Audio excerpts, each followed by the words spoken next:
Hi friends, मैं हूँ doctor Devanshi. मैं एक कंसल्टेंट हूँ reproductive medicine Bansal hospital Bhopal में। आज हम डिस्कस करेंगे कि आईयूआई क्या होता है और इसके क्या इंडिकेशंस होते हैं।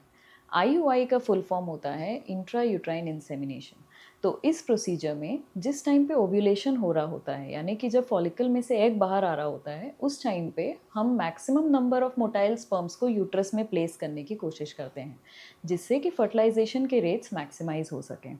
तो आईयूआई एक ये ओपीडी प्रोसीजर है। इसके लिए कोई भर्ती की ज़रूरत नहीं होती है, ना इसके लिए कोई एनेस्थीसिया का रिक्वायरमेंट रहता है। ये सोनोग्राफी गाइडेड प्रोसीजर होता है। तो अब हम समझते हैं कि इसमें क्या स्टेप्स इन्वॉल्व रहते हैं। तो आईयूआई के प्रोसीजर के लिए पहले तो फर्स्ट स्टेप होता है ओव्यूलेशन इंडक्शन का, जिसमें कि हम पीरियड्स के फर्स्ट या सेकेंड डे से कुछ दवाइयाँ देते हैं, जो कि यूजुअली ओरल फॉर्म में होती हैं, बट कई बार इंजेक्टेबल फॉर्म में भी हो सकती हैं। तो इन मेडिसिन से हम एम करते हैं कि एक या दो फॉलिकल्स ग्रो करेंगे। तो उन फॉलिकल्स को फिर हम मॉनिटर करते हैं। तो यूजुअली ये जो दवाइयाँ दी जाती हैं 5 डेज़ के लिए दी जाती हैं, फिर हम सोनोग्राफी के लिए बुलाते हैं और हम सोनोग्राफी से उन फॉलिकल्स को फॉलो करते हैं जैसे जैसे वो ग्रो करते हैं। और फॉलिकल्स के साथ साथ हम एंडोमेट्रियम का भी डेवलपमेंट ट्रैक करते हैं कि एंडोमेट्रियम का थिकनेस ऑप्टिमम ग्रो हुआ कि नहीं। और जब ये फॉलिकल्स ग्रो होके इनका साइज़ हो जाता है नियरली 16 टू 18 का, और जब एंडोमेट्रियम भी हमें नियरली 7 या उससे ज़्यादा का मिल जाता है, तब हम एक फाइनल मैच्योरेशन के लिए एक इंजेक्शन लगाते हैं जिसको कि ट्रिगर का इंजेक्शन कहा जाता है। तो इस इंजेक्शन से फॉलिकल का फाइनल मैच्योरेशन हो जाता है और 36 आवर्स के बाद हम एक्सपेक्ट करते हैं कि ओव्यूलेशन होगा। तो जिस टाइम पे ओव्यूलेशन एक्सपेक्टेड है, उस समय हम आईयूआई के प्रोसीजर के लिए कपल को बुलाते हैं और उस दिन सीमन सैंपल को लेकर लैब में सेंट्रीफ्यूज किया जाता है, जिसको वॉशिंग या सीमन प्रेपरेशन कहा जाता है।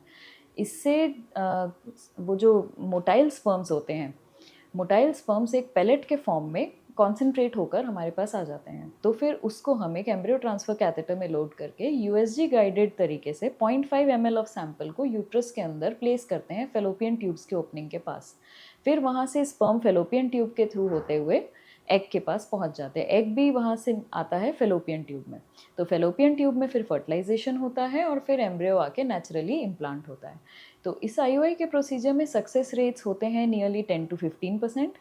और इसके लिए एक प्री रिक्विजिट होता है प्रोसीजर प्लान करने के पहले कि at least one fallopian tube patent होना चाहिए। पेटेंट यानी कि खुली होनी चाहिए, फंक्शनिंग होनी चाहिए। तो जो कि एचएसजी, जो कि हिस्ट्रोसैल्पिंगोग्राफी कहलाता है, उसके थ्रू या फिर लैप्रोस्कोपी के थ्रू हमने कंफर्म किया हो, ये प्री रिक्विजिट है। अब हम समझते हैं कि इसके इंडिकेशंस क्या होते हैं। आईयूआई दो किस्म का हो सकता है। आईयूआई एच यानी कि हस्बैंड या पार्टनर के सीमन से किया गया आईयूआई, और सेकंड होता है आईयूआई डी यानी कि डोनर सैंपल से किया गया आईयूआई। तो हस्बैंड वाले सैंपल के लिए आईयूआई यूजुअली होता है एन ओव्यूलेशन या ओव्यूलेटरी डिसऑर्डर्स के लिए, जैसे कि पीसीओडी एक कॉमन इंडिकेशन है। फिर सेकंड होता है माइल्ड एंडोमेट्रियोसिस के लिए, जैसे जो स्टेज 1 या 2 एंडोमेट्रियोसिस होता है।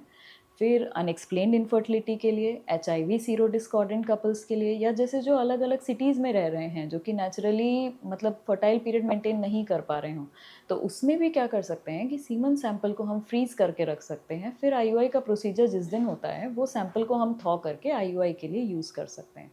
आईयूआई डी यानी कि डोनर स्पर्म से किया जाने वाले आईयूआई के कॉमन इंडिकेशंस होते हैं कि हस्बैंड के सैंपल में यदि एज़ोस्पर्मिया हो और वो उसके लिए सर्जिकल स्पर्म रिट्रीवल में इंटरेस्टेड ना हो, या फिर हस्बैंड के स्पर्म्स यदि नहीं अवेलेबल हो पा रहे हैं, तो उसके लिए आईयूआई डी किया जा सकता है। या अगर जेनेटिक कंडीशन कोई हो हस्बैंड में, जो कि बच्चे में ट्रांसमिसेबल होने का हमें रिस्क लग रहा हो, तो इन दोनों सिचुएशंस में हम आईयूआई डी के लिए ऑप्ट कर सकते हैं। आशा करती हूँ कि ये इन्फॉर्मेशन आपके लिए यूज़फुल रहेगी। Thank you.